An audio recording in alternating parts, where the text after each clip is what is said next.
This Liberty Sports Update is brought to you by Beacon Credit Union. Overall, I thought it was, our most dominant performance since we've been here. Thought our kids played extremely hard. One of the more physical football games I've ever been a part of. When you look at, what they had done, against top 10 programs to that point in the season, for us to play the way we did, in particular in the second half. Some of the key highlights for us, third down efficiency, I thought we were really good. We were 10 of 14 as far as getting off the field. We were 2 for 4 in the red zone with a missed field goal and a pick. So that was a positive. That was an area that we've improved from the last couple of weeks. Thought we limited explosive plays. We gave up the one explosive on the double move there. And then in the second half, held them to 10 yards rushing, I think, total. I thought we played really well, to hold that offense the way we did. I think that, just shows what we're capable of, and just really the buy-in factor. I think it comes back to that for me, Nick. I think when you talk about being successful in any unit, kind of talked about this with you guys when we got here. Number one, you got to have talent, and I think our assistant coaches on defense, the guys that were here, we've developed talent. A lot of those guys that didn't play, from a Scruggs to a Ralphs and you see, Aaron Pierre and some of those guys emerge, and then, the ability to bring in some of these new guys that we've had and see how they've been able to, contribute and grow and develop, so I'm really pleased with that.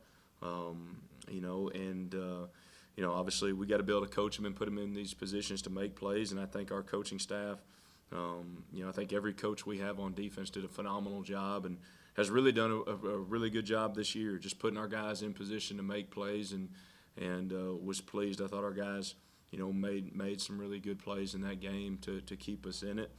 And, I think the most important thing, though, is just the buy-in and the chemistry. The large majority of our guys are bought into being a part of a team and understanding, what their role is and embracing their role. I couldn't have been more proud at the way that we lost the game. And I say that because, you can win a game, in my opinion, the wrong way without class, and you can lose a game the right way or the wrong way. And what I mean by that is, when we went in the locker room afterwards, our offense has had some big-time games this year. And, as guys are down, when you're a part of a team, it's never – this unit or that unit, and all of our kids, it was we lost the game collectively. We could have made plays on defense to win that game, and they knew it, There was a couple, we had a missed sack opportunity that ended up, late. They scored on the touchdown on the sudden change. If we get them there, there was a handful of plays that we make, and we expect to make those plays. I expected our guys to make those plays, but the thing I was proud about was, as much as it hurt that we lost the game, it was very evident to me that the guys that, the large majority that are fully invested, we played the right way. When I watched these guys play, I thought they were really good, talking about NC State. But I saw a lot of teams that I didn't think played very hard, and I told the guys, before our game, but, also tell them this week, I take a lot of pride in when people text me and people I trust that are in this profession, they watch us play and they just say, man, your kids play really hard. And that's a testament to I think, this staff and our kids being bought in, and it really mattering to them, There's some teams that I watched play against them and I didn't think they played hard. Maybe they had more talent, but so I think, I think we've come a long way, and I'm proud of where we're at. But to your point, we gotta flush it, the good and the bad, and we gotta move on and get ready for the next one. And we've got a football team coming in here that would love to give us our second loss, and we got to be ready to play and not look down on anybody, but just look at the areas where we can continue to get better, as a defense and continue to improve. Thanks, Scott. Let's get to John Manson first with C of Red. Coach, just wondering, as a defensive coordinator, how do you, just take us through your emotions as far as, rationalizing the two different sides. With one, you kind of alluded to it there, but with one, your defense playing such a good game, but also at the same time, it wasn't enough to win. The team lost. Because ultimately at the end of the day, that's the goal, is to win. How do you rationalize for yourself as a defensive coordinator those two different realities, if you will? I don't think you rationalize it. I'd rather give up 80 points and win a game. I mean, we're all competitors, but at the end of the day, we have a job to do regardless, win or lose. And so, if we give up 80 points and win a game, we're all going to be happy we won. But I'm not going to be happy with the product that we got to continue to improve upon. So, I think we did some really good things, and so those are positives that we draw on. But we lost the game. So, at the end of the day, credit to those guys. NC State played better than us, and there's games where if you do it long enough, you can be great on offense, great on defense, and there's games where the offense is going to have to win a game, and vice versa. That's just football, and sometimes it's just the way the ball bounces. There's so many factors in games that are, a play here, a play there, and so I guess I don't really know. I don't rationalize it. We didn't win the game, and that really, that's tough. But we move forward, and that's life, and and it's like I told the guys today. If everything's always about winning, you're gonna have a really tough life, because there's only one team that wins the Super Bowl. There's only one team that wins a national championship. So if the end goal is always just to win, that's a pretty shallow life, and pretty surface level as far as your goals. So.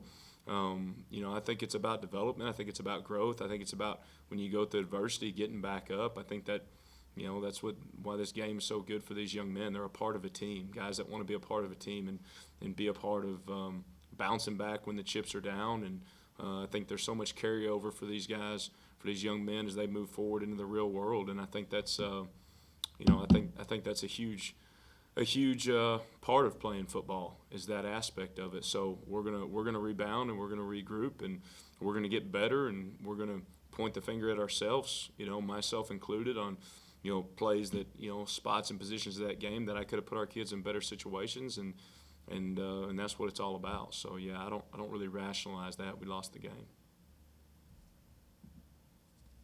All right, let's go to Damian Sordelak from the Lynchburg News in Advance. Scott, I don't know how much film or you've been able to study for UMass, but you look at this offense. They've played some Marshall, Georgia Southern, Florida Atlantic. They've played some good competition. They haven't been able to move the ball much on offense. And from a team that got started late, how do you gauge where their offense is and how you prepared for it on a short week? Yeah, I mean, that's a good question. They've been pretty multiple as far as formations, and just looking at them week to week. Like one week was, heavy unbalanced against, FAU to, I'd say they've been pretty multiple with their looks and their motions and their shifts.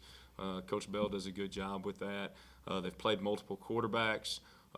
So all of them, for the most part, appear really athletic. Scrambling and ability to keep plays alive will be a big deal this week. So we just got to focus on ourselves and getting better, though, too. We've we have gotten up and played well. In some of these bigger games, even Virginia Tech. I know we didn't point total wise, it wasn't, but I thought we went toe to toe with those guys until late. And considering what they'd shown at that point.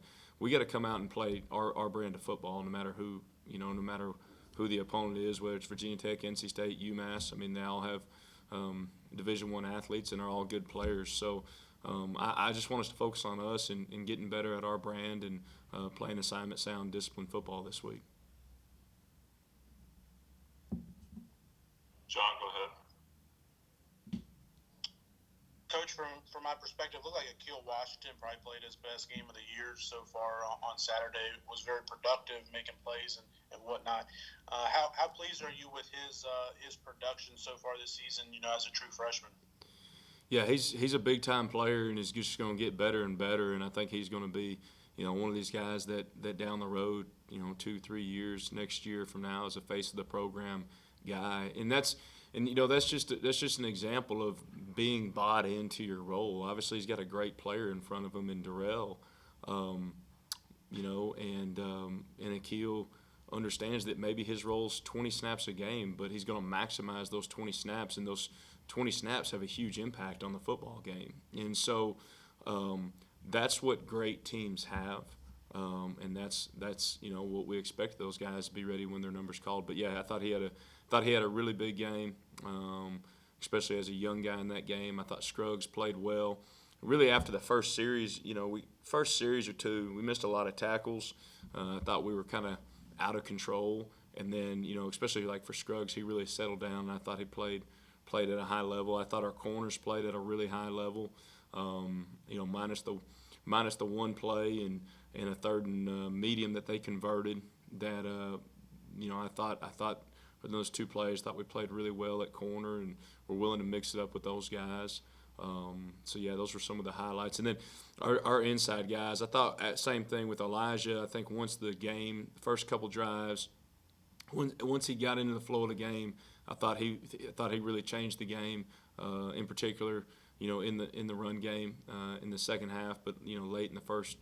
And then I thought Ralph played well on the inside for the most part. So thought Trayshawn battled. I think there was a couple here or there that I'd love to have seen him make, but he played a ton of snaps, and it was a really physical football game. So I thought all those guys, Butler, played every snap at linebacker. So a lot of bright spots for sure.